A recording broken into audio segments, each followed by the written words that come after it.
प्यारे साथियों, आप सभी को मेरा नमस्कार। मैं कौशिक त्रिपाठी आप सभी का आपके अपने amazing online platform Kautilya education point में स्वागत करता हूं। और आज की इस वीडियो में हम बात करने जा रहे हैं यूपी, टीजीटी, पीजीटी और एलटी ग्रेड साइंस से देने वाले अभ्यर्थियों के लिए, यानी कि जो फिजिक्स में आपका पेपर आने वाला है उसके बारे में शुरुआत करेंगे। ये जो चैप्टर है आपके सामने दिख रहा है, हीट एंड टेम्परेचर से इस लेक्चर की शुरुआत होगी और जिसमें जो बेसिकली बातें होंगी विशेष करके वो टेम्परेचर के बारे में ही होंगी। मतलब कि हम लोग ताप के बारे में आज पूरी कहानी को डिटेल में पढ़ने वाले हैं। और यही चैप्टर हमने क्यों शुरू किया है, तो इसके पीछे एक लॉजिक है और वो ये है कि यूपी टीजीटी के एग्ज़ाम में हर साल इस चैप्टर से कम 12 सवाल और अधिक से अधिक 18 सवाल केवल इस चैप्टर से बनते हैं। और आज के इस लेक्चर में जो टॉपिक डिस्कस किया जा रहा है, इसमें से प्रत्येक वर्ष टीजीटी ने, मतलब जब भी एग्जाम हुआ है, चाहे वो 2011 का हो, चाहे 2016 का हो, चाहे 2021 का हो, सोचिए पंचवर्षीय योजना बना करके जो सरकार ने रखी है, उसमें हर साल 3 सवाल इस लेक्चर से पूछे जाते हैं।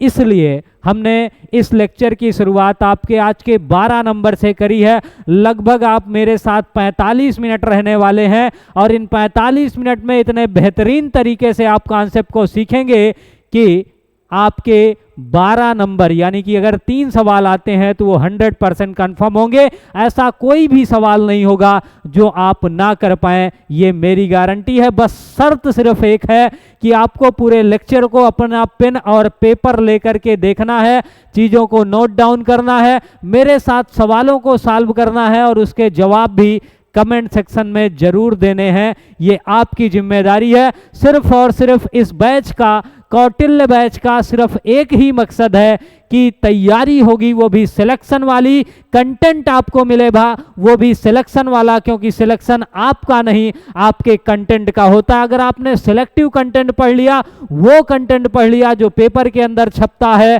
तो आपका सिलेक्शन होने से दुनिया की कोई भी ताकत आपको नहीं रोक सकती है। तो आइए शुरुआत करते हैं आज के इस अमेजिंग लेक्चर की, जिसका नाम है हीट एंड टेम्परेचर। यानी कि कहानी जो स्टार्ट होगी वो हीट और टेम्परेचर से स्टार्ट होगी।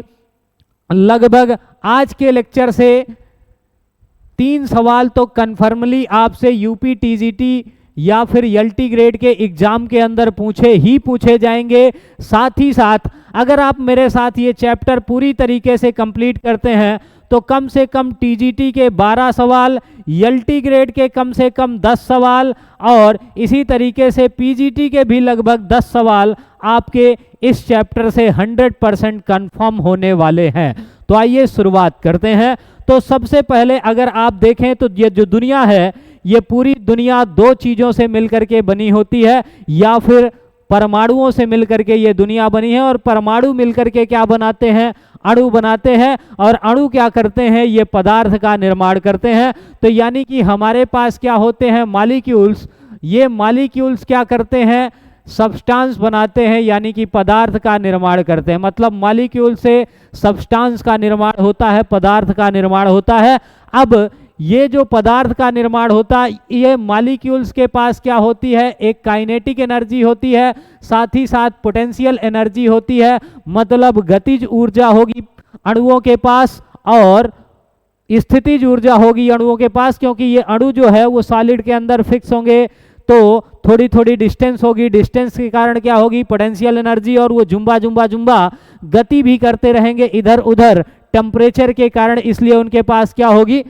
काइनेटिक एनर्जी भी होगी। मतलब ये दोनों ऊर्जा होती है और kinetic energy plus potential energy, इन दोनों एनर्जी को जोड़ दें तो ये कहलाती है किसी भी बॉडी की इंटरनल एनर्जी, यानी कि आंतरिक ऊर्जा इसको बोलते हैं। क्या बोलते हैं? आंतरिक ऊर्जा बोलते हैं। तो ये जो बॉडी के अंदर आंतरिक ऊर्जा होती है, किसके कारण? अणुओं की गति के कारण और उनकी स्थिति के कारण, इसको हम क्या बोलते हैं? आंतरिक ऊर्जा। अब ये जो आंतरिक ऊर्जा है, अगर इसका ट्रांसफर हीट के कारण हो, अब कोई भी बॉडी अगर ज़्यादा गर्म है तो क्या होगा? उसमें ताप ज़्यादा होगा, ज़्यादा गर्म है तो क्या होगा, उसके मॉलिक्यूल्स जो है वो ज़्यादा तेज़ी के साथ वाइब्रेट करेंगे, और अगर कम गर्म बॉडी है तो उसके मॉलिक्यूल्स कम तेज़ी के साथ वाइब्रेट करेंगे। तो इस तरीके से अपने पास क्या है कि अगर ये आंतरिक ऊर्जा में क्या है, बेसिकली टेम्परेचर डिफरेंस है, टेम्परेचर डिफरेंस के कारण इस आंतरिक ऊर्जा का स्थानांतरण होता है, मतलब तापांतर के कारण इस आंतरिक ऊर्जा का स्थानांतरण होगा, तो इसको हम लोग क्या बोल देंगे, क्या बोल देंगे, हीट बोल देंगे, यानी कि ऊष्मा बोल देंगे। जैसे मान लीजिए आप क्या देखते हैं कि आप एक कप चाय को लेकर के आते हैं और वो चाय थोड़ी देर तक अगर कमरे में रखी रहती है तो ठंडी हो जाती है, मतलब उसका टेम्परेचर जो है वो रूम टेम्परेचर के बराबर है ना। मतलब चाय थी आपके पास जिसका टेम्परेचर था लगभग 80 डिग्री सेल्सियस, बाद में वही चाय रूम के तापमान यानी कि कमरे के ताप पर आ जाती है, धीरे धीरे वो ठंडी हो गई चाय, तो वो 30 से 35 डिग्री सेल्सियस पर चाय आ जाती। वैसे साइंस के अंदर 25 डिग्री माना जाता है किसका, रूम टेम्परेचर को, लेकिन आज के टेम्परेचर को देखते हुए मैंने थोड़ा सा ज़्यादा लिखा है, तो उसमें आप कंफ्यूज मत होइएगा, है ना।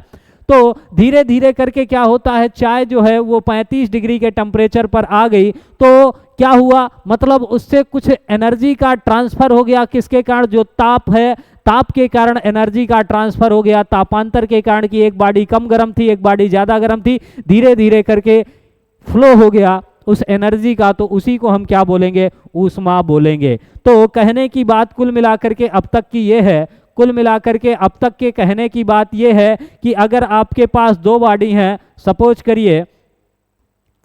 करिए कि अगर आपके पास दो बॉडी हैं, एक ये बॉडी हो गई और एक बॉडी ये हो गई, इस तरीके से आपके पास दो बॉडीज़ हैं, कितनी बॉडीज़ हैं, दो बॉडीज़ हैं, इस तरीके से आपके पास कितनी बॉडीज़ हैं, दो बॉडीज़ हैं, और इसका जो टेम्परेचर है वो T1 है, इसका जो टेम्परेचर है वो T2 है, और T1 is greater than T2 क्या है अपने पास कि जो 1 का टेम्परेचर है वो 2 से ज़्यादा है, तो इसके जो मॉलिक्यूल्स हैं वो इतना तेज़ी के साथ इधर उधर वाइब्रेशन कर रहे हैं, और इसके जो मॉलिक्यूल हैं वो सिर्फ इतना वाइब्रेशन कर रहे हैं। चूंकि इसका टेम्परेचर कम है तो गतिज ऊर्जा भी क्या होगी, कम होगी। धीरे धीरे करके क्या होगा कि जैसे ही हम इस बॉडी को टच करा देंगे कुछ एनर्जी इसकी ट्रांसफ़र हो जाएगी इसमें, और कब तक ट्रांसफ़र होगा, जब तक T1 बराबर T2 नहीं हो जाएगा। तो तापांतर के कारण ऊर्जा का स्थानांतरण क्या कहलाता है, तापांतर के कारण ऊर्जा का स्थानांतरण क्या कहलाएगा, ऊष्मा कहलाएगा। तापांतर के कारण क्या, ऊर्जा का स्थानांतरण क्या कहलाएगा, ऊर्जा का स्थानांतरण क्या कहलाएगा, तो ऊष्मा कहलाएगा। मेरे भाई आपको ये बात ध्यान में रखनी है, इतनी बात समझ में आ गई है।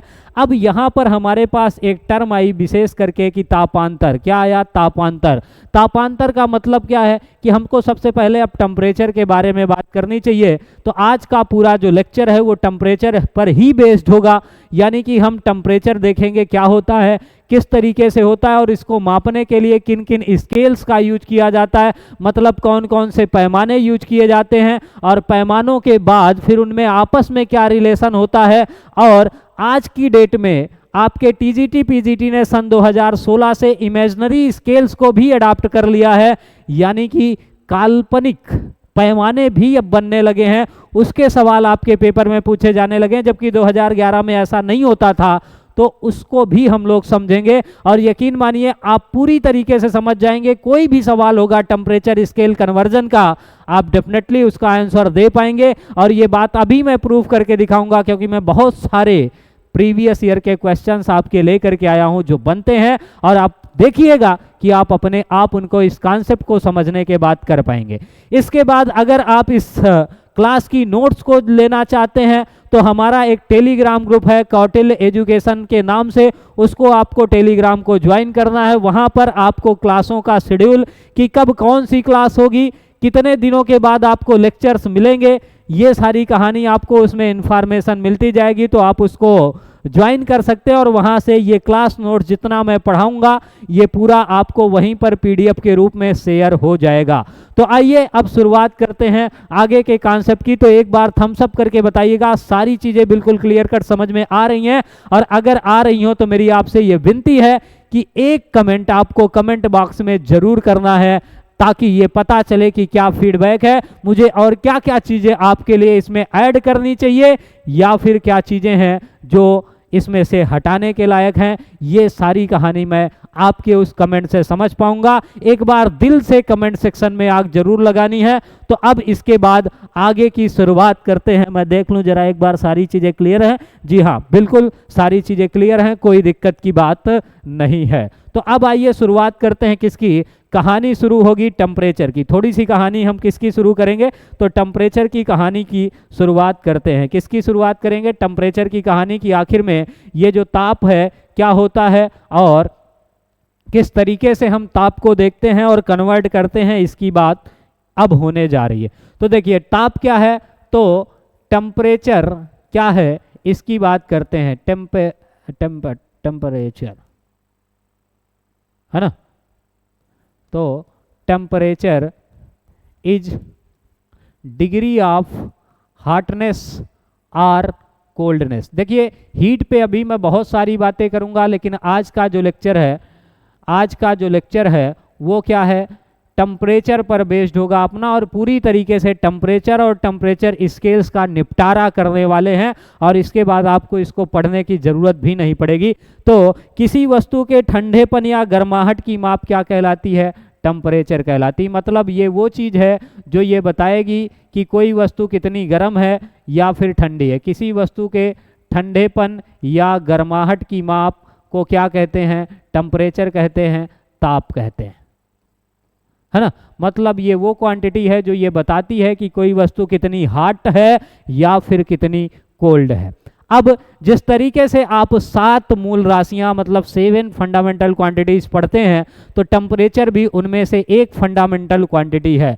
तो टेम्परेचर क्या है, एक फंडामेंटल क्वांटिटी है। आप साथ ही साथ ये भी जानते रहें, मतलब ये एक तरीके की क्या है, मूल राशि है, फंडामेंटल क्वांटिटी है टेम्परेचर। ये भी आपको ध्यान में रखना है। अब अगर ये फंडामेंटल क्वांटिटी है तो इसकी एक यूनिट होती है फंडामेंटल, जिसको हम क्या बोलते हैं, केल्विन बोलते हैं। तो केल्विन क्या होगा, ताप का एसआई मात्रक, आपके पास एसआई यूनिट हो जाएगी, कौन सी, केल्विन हो जाएगी। आपको ये भी बात ध्यान में रखना है। अब टेम्परेचर को मेजर करने के लिए हम बहुत सारी टेम्परेचर स्केल्स का यूज करते हैं। तो टेम्परेचर का अध्ययन जिसमें किया जाता है उस शाखा को हम बोलते हैं थर्मोमेट्री। क्या बोलते हैं, थर्मोमेट्री। तो थर्मोमेट्री मतलब तापमिति, जिसमें से तापमापन का हम लोग क्या करते हैं, अध्ययन करते हैं। किसका, तापमिति में, तापमिति यानी कि थर्मोमेट्री तो विज्ञान की वह शाखा जिसमें टेम्परेचर के मापन का अध्ययन किया जाता है, यानी टेम्परेचर के गुणों को विशेष करके हम लोग देखेंगे तो उसको क्या बोल देंगे, तापमिति बोल देंगे। ठीक है ना। अब इसके बाद थोड़ा सा आगे चलते हैं और डिफरेंट टाइप की टेम्परेचर स्केल्स को देखते हैं। देखिए ये हमारे पास ताप के पैमाने हैं जो बेसिकली बहुत ज़्यादा यूज करे जाते हैं।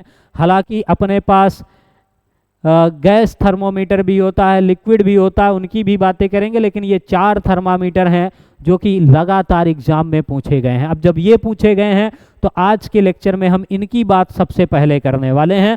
तो देखिएगा हमारे पास कोई भी स्केल हम बनाए, जैसे ये सेल्सियस स्केल है आपके पास, ये है केल्विन स्केल, और ये है फ़ारेनहाइट स्केल, और ये है र्यूमर स्केल। ये 4 तरीके की स्केल्स हैं। कोई भी स्केल जनरली जब हम बनाते हैं, ये कॉन्सेप्ट समझ गए तो आप इमेजिनरी स्केल का सवाल उड़ा पाओगे, जो कि अब 2 सवाल आते हैं, है ना। तो हमारे पास सबसे नीचे जो होता है वो फिर आइस पॉइंट होता है, या फिर इसी को आप फ्रीजिंग पॉइंट भी बोल सकते हैं। क्या बोल सकते हैं मेरे भाई, फ्रीजिंग पॉइंट भी आप इसको बोल सकते हैं। और ऊपर वाला जो होता है उसको हम लोग बॉइलिंग पॉइंट बोलते हैं। क्या बोलते हैं, बॉइलिंग पॉइंट।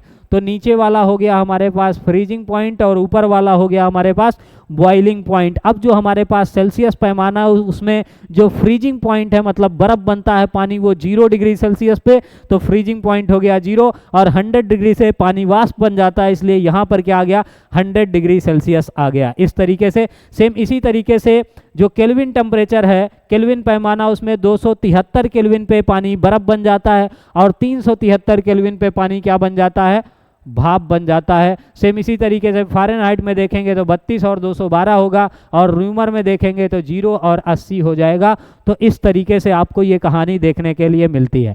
अब अगर हम देखें तो इनमें आपस में क्या रिलेशन है, तो जैसे मान लीजिए हमको क्या करना है कि हम ये जानना चाहते हैं कि यहाँ पर कोई एक टेम्परेचर C है और यहाँ पर कोई एक टेम्परेचर K है, यहाँ पर कोई एक टेम्परेचर F है, यहाँ पर कोई एक टेम्परेचर R है, तो इनमें आपस में क्या रिलेशन होगा, इसकी बात हम लोग देखना चाहते हैं। तो क्या करेंगे, हमको जब भी करना है तो क्या करेंगे, कोई भी टेम्परेचर जनरली हमने ले लिया C माइनस लोअर पॉइंट, नीचे वाला तो 0 हो गया, डिवाइडेड बाय अपर पॉइंट यानी कि 100 माइनस फिर से लोअर पॉइंट यानी कि 0। ये बात आपको ध्यान में रखनी है ना, बराबर हो जाएगा किसके, K माइनस में 273 डिवाइडेड बाई 373 ऊपर वाला माइनस नीचे वाला 273 हो जाएगा। इसी तरीके से बराबर में क्या हो जाएगा, F minus 32 divided by 212 minus 32।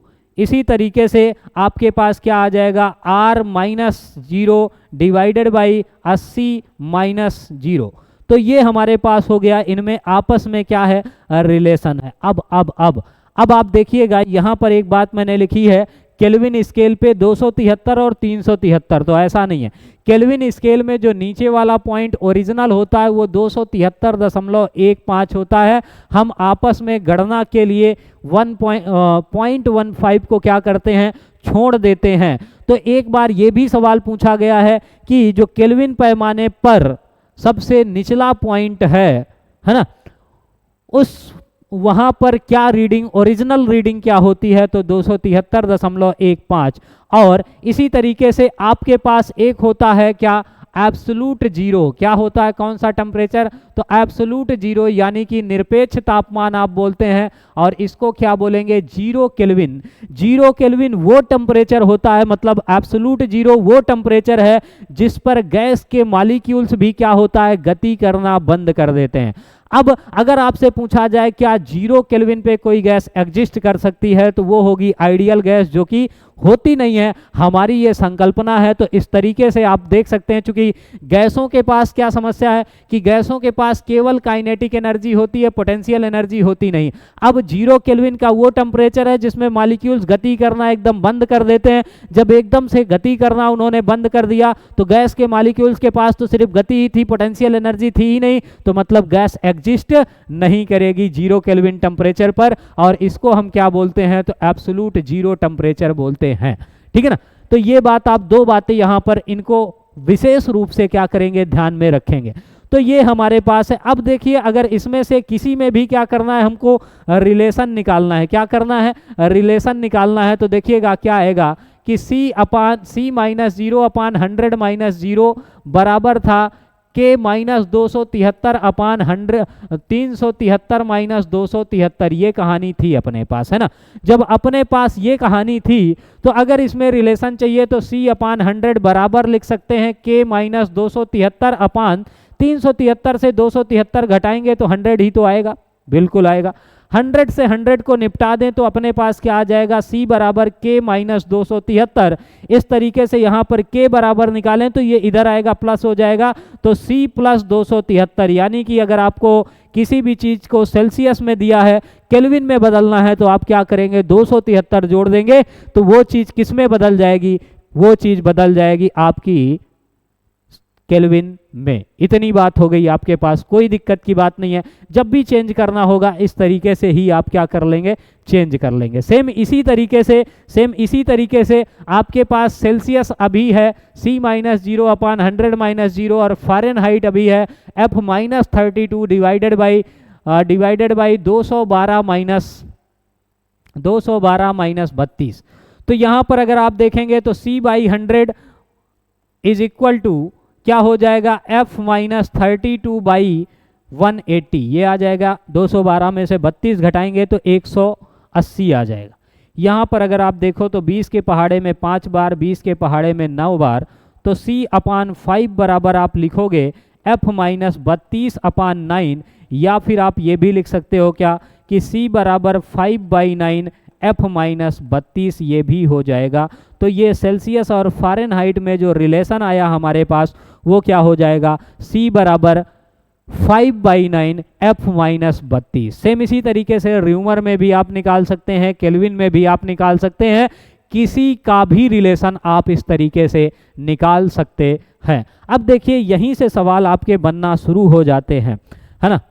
यहीं से आपके जो सवाल हैं वो बनना शुरू हो जाते हैं। मैं आपको दिखाता हूं कि सबसे पहला सवाल आपके पास ये आया है। क्या आया है कि केल्विन स्केल पर 0 डिग्री सेल्सियस का सही मान है। कितने का? तो 0 डिग्री सेल्सियस का सही मान आपसे पूछा गया किसमें? केल्विन स्केल पर। तो देखिए 0 डिग्री सेल्सियस का सही मान अभी मैंने आपको बताया था कि कितना होगा। 0 डिग्री सेल्सियस बराबर होगा 273.15 केल्विन के बराबर आ जाएगा। तो ये बात आपको ध्यान में रखनी है। देखिए ये टीजीटी 2011 में पूछा गया सवाल है। और एक बात आपको और ध्यान में रखना है कि जब भी हम केल्विन की बात करेंगे तो केल्विन में कभी भी डिग्री नहीं लगता है, बाकी में डिग्री लग रहा है, चाहे वो सेल्सियस हो, चाहे फ़ारेनहाइट हो, चाहे र्यूमर हो।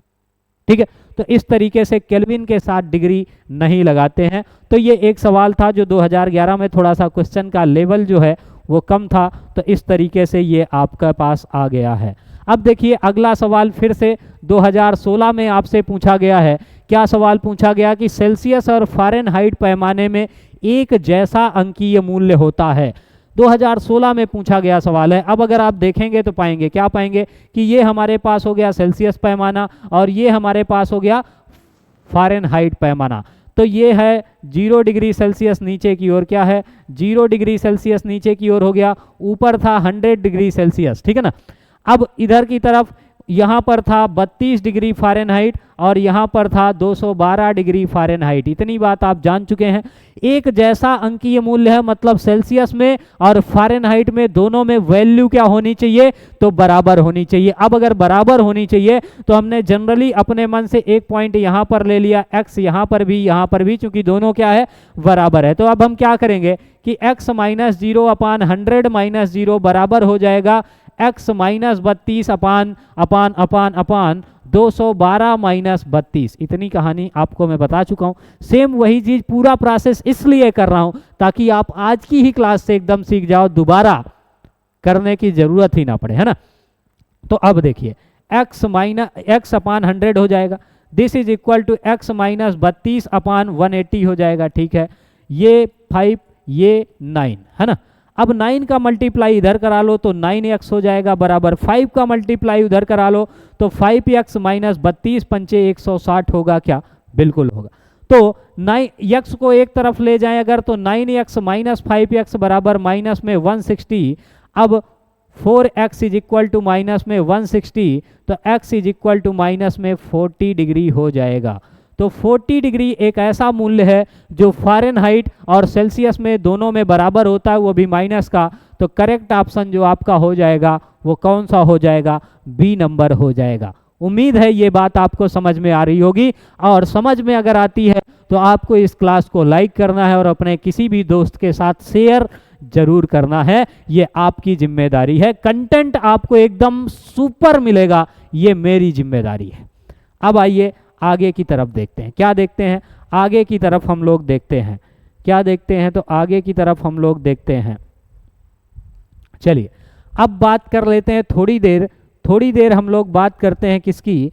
तो थोड़ी देर हम लोग बात करेंगे, ये वाले आपको कहानी हो गई होगी। थोड़ी देर हम कन्वर्जन ऑफ टेम्परेचर की बात करते हैं। कन्वर्जन मतलब अगर हम एक में कुछ बढ़ाते और घटाते हैं तो दूसरे में क्या अंतर आएगा, इसकी बात कर लेते हैं। तो देखिए यहाँ पर जो इस स्लाइड में लिखा था वो काम का सिर्फ इतना ही था कि K बराबर होता है C प्लस 273, है ना, और F बराबर होता है C बराबर होता है, यहाँ पर भी C बराबर क्या हो जाएगा? C बराबर 5/9 F माइनस 32। इतनी बात आप समझ चुके हैं, ठीक है ना। अब अगर हमको एक पैमाने से दूसरे पैमाने में रूपांतरण करना है, यानी कि हम ये जानना चाहते हैं कि अगर केल्विन में हमने 100 डिग्री सेल्सियस 100 केल्विन बढ़ा दिया तो सेल्सियस में कितना बढ़ेगा, या फिर केल्विन में हमने घटा दिया तो सेल्सियस में कितना घटेगा, तो उसकी कहानी करते हैं। इसमें से भी सवाल पूछा गया। तो देखिएगा अपने पास है K बराबर C प्लस 273 ये दिया है।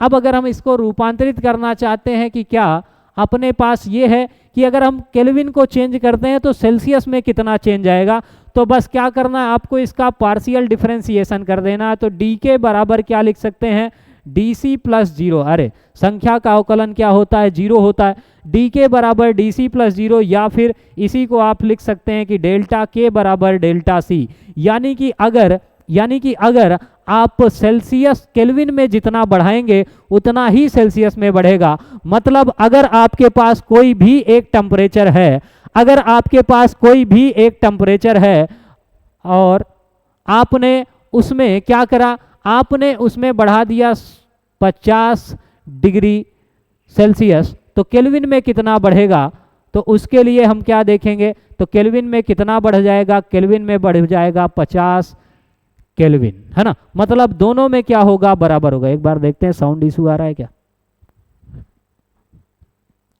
हेलो, ठीक तो है, कोई दिक्कत नहीं। तो इस तरीके से आप इसको निकाल लेंगे। अब सेम इसी तरीके से सेल्सियस और फ़ारेनहाइट का देखते हैं। तो देखिएगा इसमें हमारे पास है C बराबर 5/9 F माइनस 32, इसका भी पार्शियल डिफरेंशिएशन कराओ तो DC बराबर क्या लिख सकते हैं, 5/9 और DF 32 का फिर से अवकलन क्या हो जाएगा, तो 0 हो जाएगा। अब इसको हम क्या लिख सकते हैं कि डेल्टा C बराबर 5/9 डेल्टा F, ये इस हिसाब से बढ़ेगा या फिर घटेगा, तो ये बात आप देखेंगे। अब अगर यहाँ की बात को अगर आप समझें ठीक तरीके से, अगर आप देख पाएँ तो क्या कर सकते हैं आप कि इसमें सवाल कैसा बना हुआ है, तो मैं आपको दिखाता हूँ। देखिएगा एकदम धमाकेदार चीज़ ये 2011 में पूछी गई है, कोई दिक्कत की बात नहीं, बहुत ही आसान सा सवाल आता था, अब थोड़ा सा लेवल बढ़ गया है आज का, है ना। तो देखिएगा किसी पदार्थ का जो तापमान है वो 27 डिग्री सेल्सियस बढ़ाया जाता है और केल्विन पर यह बढ़ोतरी है। कह रहा है अगर 27 डिग्री सेल्सियस हमने बढ़ा दिया तो केल्विन पर कितना बढ़ेगा। तो मैंने अभी आपसे कहा कि delta C is equal to क्या होगा, डेल्टा के होगा। मतलब जितना आप सेल्सियस में बढ़ाएंगे उतना ही केल्विन में बढ़ेगा। तो चेंज इन सेल्सियस कितना करा गया है, 27, तो डेल्टा के यही आ जाएगा। मतलब 27 केल्विन बढ़ जाएगा, इसके साथ डिग्री लगता नहीं। तो करेक्ट ऑप्शन आपका कौन सा हो जाएगा, तो सी नंबर आपका करेक्ट ऑप्शन हो जाएगा। इस तरीके से आप आसानी के साथ इसमें बता सकते थे। अब थोड़ा सा इमेजनरी स्केल्स पे चलते हैं जिसमें लोगों को थोड़ी सी दिक्कत होती है, उसकी भी हम लोग बात करते हैं। हाँ, तो देखिएगा ये है अपने पास इमेजनरी स्केल्स का सवाल। ओहो, इमेजनरी स्केल का ये एक सवाल है जो 2016 में आपसे पूछा गया है, 4 नंबर का सवाल। देखिएगा क्या कह रहा है कि डब्लू मापक वाले, सोचिए कितनी बढ़िया स्केल बनाई कि एक लाइन में नाम हो गया। डब्लू मापक वाले, ये 10 डब्लू मापक वाले नए तापमान मापक में पानी का हिमांक जो है वो 39 डब्लू और जो क्वथनांक है वो 239 डिग्री डब्लू है। हमसे कहा 39 डिग्री सेल्सियस तापमान पर सेल्सियस तापमान में इसका कितना तापमान होगा ये बताना। मतलब हमने अपने मन से एक स्केल बनाई है जो कि है डब्लू स्केल, और उसका जो सबसे नीचे वाला पॉइंट है वो है 39 डब्लू और जो सबसे ऊपर वाला पॉइंट है वो है 239 डब्लू। हमसे कहा अगर इसी चीज़ को ये सेल्सियस से नापते हैं किसी भी पदार्थ का तापमान तो वो 39 आता है, 39 डिग्री सेल्सियस। तो बताओ अगर हम इस डब्लू स्केल से नाप लें तो कितना आएगा। बहुत ही आसान सा सवाल था, 4 नंबर में पूछा गया। कैसे करेंगे तो आइए देखते हैं। ये हमारे पास मान लीजिए सेल्सियस स्केल है। ये कौन सी स्केल है, तो सेल्सियस स्केल है। और ये अपने पास एक फ़ारेनहाइट स्केल हो गई। कौन सी हो गई, फ़ारेनहाइट, सॉरी डब्लू स्केल की बात करनी थी। कौन सी स्केल की, डब्लू स्केल की बात करनी। तो ये डब्लू स्केल हो गई, ये वाला डब्लू, ये वाला Celsius scale. W scale, Celsius scale में क्या होता है, यहाँ पर 0 डिग्री सेल्सियस होता है, यहाँ पर 100 डिग्री सेल्सियस होता है। डब्लू स्केल में यहाँ पर कौन सा है, 39 डिग्री डब्लू है और यहाँ पर 239 डिग्री डब्लू है। अब मुझे बताइएगा कि अगर मुझको रिलेशन चाहिए 39 डिग्री, तो यहाँ पर तो 39 डिग्री सेल्सियस दिख रहा है, यहाँ पर हमने मान लिया वो कितना है, x इसमें शो करेगा। ये हमने अपने से मान लिया। अब क्या करेंगे कि 39 - 0 डिवाइडेड बाई 100 - 0 बराबर हो जाएगा आपका x - 39 डिवाइडेड बाई 239 - 39। ये बात आप जानते हैं, मैंने ऐसा क्यों किया, अपर और लोअर की पूरी कहानी है। 39/100 ये हो जाएगा क्या, बिल्कुल हो जाएगा, बराबर हो जाएगा x - 39/200 हो जाएगा क्या, 239 से 39 को घटाएंगे तो 200 बचेगा। अब 100 एकम 100 तो 100 दूना 200, 2 का गुणा इधर कराइए और 2 का गुणा इधर अगर होगा तो 39 दूनाई 78 हो जाएगा, बराबर उधर वाला कितना बचा x - 39। 39 को इधर ले आएंगे अगर आप मेरे प्यारे भाई तो 78 + 39 बराबर x हो जाएगा। अब 78 में 39 जोड़ेंगे तो 78 9 87, 87 और 30 कितना हो जाएगा तो 117 डिग्री। W आपका क्या आ जाएगा, नया तापमान W स्केल में, किसमें, W स्केल में जो नया तापमान है वो आ जाएगा 117 डिग्री W। ऑप्शन नंबर कौन सा सही हो जाएगा आपका, तो ऑप्शन नंबर डी सही करेक्ट आंसर आपका हो जाएगा। कोई दिक्कत की बात नहीं है, बहुत ही आसानी के साथ आप कर सकते हैं।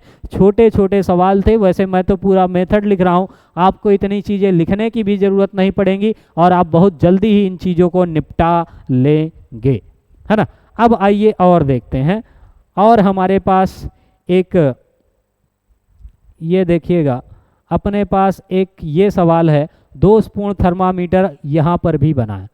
कह रहा है एक दोषपूर्ण वर्ग मीटर में थर्मामीटर होना चाहिए 5 डिग्री सेल्सियस और 95 डिग्री सेल्सियस पर चिन्हित बिंदु है।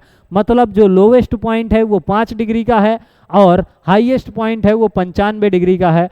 अब कह रहा है इस दोषपूर्ण वर्ग मीटर द्वारा मापे गए पिंड का तापमान 59 डिग्री आ रहा है, तो सेल्सियस पैमाने पर, यानी कि सेल्सियस पैमाने पर सही तापमान क्या होगा ये बताना है। तो फिर से हम वही काम करेंगे, क्या काम करेंगे कि ये हमारे पास हो गई सेल्सियस स्केल 0 डिग्री सेल्सियस और 100 डिग्री सेल्सियस। अब इसके बाद अगला काम क्या करना है, तो अगला काम करना है, ये दोषपूर्ण वर्ग मीटर है, इसमें यहाँ पर है 5 डिग्री और यहाँ पर है 95 डिग्री, है ना। अब यहाँ पर कह रहा है इसमें जो पिंड का तापमान मापा हमने वो 59 डिग्री है, तो कह रहा है इसमें बताइए कितना होगा, तो मान लिया भाई साहब x होगा। अब फिर से वही काम करेंगे कि x - 0 अपान 100 - 0 बराबर होगा 59 - 5 बटे 95 - 5। इतना आ जाएगा कि नहीं आ जाएगा, बताइए मुझको, कोई दिक्कत है नहीं है। तो x अपान 100 बराबर हो जाएगा 59 में से 5 चले जाएंगे 54 बटे 90। 0 से 0 को निपटा दें, 9 का गुणा इधर कराएंगे तो 9x = 5, 10 का गुणा उधर करा देंगे 540। x बराबर कितना आ जाएगा, 9 × 54 मतलब 60 डिग्री सेल्सियस हो जाएगा। ऑप्शन कोई मिल रहा है, जी हाँ, डी ऑप्शन आपके पास करेक्ट आंसर हो जाएगा, x बराबर 60 डिग्री। ये देखिए 2021 में पूछा गया सवाल है, बहुत सारे लोगों ने गलत करा है। इतना आसान सा, सिर्फ कॉन्सेप्ट समझने की देरी है, और अगर आप कॉन्सेप्ट को समझ लेते हैं तो डेफिनेटली आप सवालों को बिल्कुल बेहतरीन तरीके से कर पाएंगे। इसमें दिक्कत वाली आपको कोई बात नहीं होनी चाहिए, ठीक है ना। हाँ, एक सवाल ये सेम टीजीटी ने कुछ वैसा ही पूछा है, कुछ वैसा ही पूछा है, और इसको भी आपको लगाना है। क्या है कि पारे के एक तापमापी पर 0 से 100 तक समान अंतराल बने हैं। पिघलती बर्फ में पारा 10वें स्थान पर है ना, और उबलते पानी में पारा 81वें स्थान पर है। यदि पारा 45वें निशान पर हो तो डिग्री सेल्सियस में मान क्या होगा। सेम वैसा ही सवाल है, और मैं चाहूँगा कि आप इसका जवाब कमेंट सेक्शन में जरूर कमेंट करें। एक बार देखते हैं कि कितने लोग शिद्दत के साथ इस लेक्चर को देख रहे हैं। उनके लिए इस सवाल का होमवर्क के रूप में दिया जा रहा है। आपको इस 9वें नंबर सवाल को आपको क्या लिखना है, क्वेश्चन नंबर 9, और फिर अपना आंसर लिख देना है और बताना है कि इसका आंसर कौन सा आया है। उम्मीद है चीज़ें बिल्कुल क्लियर कट दिख रही हैं। नहीं होगा तो अगले लेक्चर में मैं इस सवाल को तो करवाऊंगा ही, ठीक है ना। हाँ, अब इसके बाद और आगे की तरफ चलते हैं। क्या देखते हैं, एक सवाल ये छूट गया है। देखिए 2016 में पूछा गया सवाल है कि एक वस्तु का जो तापमान है वो 150 सेल्सियस बढ़ाया जाता है, इसके निरपेक्ष तापमान में परिणाम स्वरूप कितनी वृद्धि होगी। तो देखिएगा, अब हमारे पास जो 150 डिग्री सेल्सियस बढ़ाया, मतलब चेंज इन सेल्सियस बराबर कितना हो गया, 150 डिग्री सेल्सियस हो गया। अब निरपेक्ष तापमान की बात कर रहा है, तो लेकिन जब हम केल्विन से मेजर करेंगे तो जितना तापमान सेल्सियस में बढ़ता है उतना ही तापमान केल्विन में भी बढ़ता है। अरे जब दोनों में बराबर ही बढ़ता है तो बढ़ेगा तो उतना ही, हमसे बढ़ोतरी पूछी गई है ना, परिणाम स्वरूप वृद्धि क्या, पूरा तापमान पूछता तो हम थोड़ी सी कहानी लगाते कि 0 + 273 सेल्सियस के लिए लेकर के आते। सीधा सीधा क्या पूछा है, वृद्धि पूछा है। तो वृद्धि में मैंने अभी आपसे कहा था कि डेल्टा C बराबर होगा डेल्टा K के, तो यानी कि जो डेल्टा K आएगा परिणाम स्वरूप इसमें जो वृद्धि आएगी वो भी कितनी हो जाएगी, तो 150 केल्विन हो जाएगी। बताइए कोई दिक्कत है इसमें? बिल्कुल नहीं है। तो इस तरीके से सवाल आपके पूछे गए हैं। लगातार हर एक लेक्चर में हम इसी तरीके से सारी चीज़ों को देखने वाले हैं, जिसमें हम लोग ये देखेंगे कि कैसा हमारे एग्जाम का पैटर्न है, उसी एग्जाम पैटर्न के हिसाब से ही हम स्टडी को करने वाले हैं। और यकीन मानिए आप कहीं का भी कंटेंट मिला लीजिएगा और हमारे यहाँ का कंटेंट मिला लीजिएगा, आपके पेपर के लेवल से मैच करता हुआ कंटेंट आपको देने वाला हूँ। क्योंकि आप कहीं से भी पढ़ लें, जो पेपर की डिमांड है अगर आपने वो नहीं पढ़ा है तो आपके पढ़ने का कोई मतलब नहीं बनता है। और यहाँ पर आपको समराइज्ड कंटेंट बिल्कुल अच्छी तरीके से मिलने वाला है। तो एक बार इन चीज़ों को जरूर अच्छी तरीके से देखें और एक कमेंट करें, किसी साथी के साथ शेयर जरूर करें। चैनल पे पहली बार आए हैं तो इसको सब्सक्राइब करना ना भूलें।